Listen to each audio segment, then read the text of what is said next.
Ang dalong baha oh.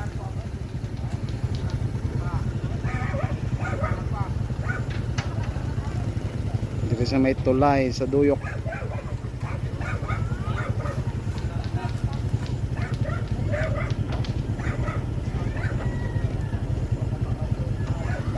Dito mo sakay sa Baruto.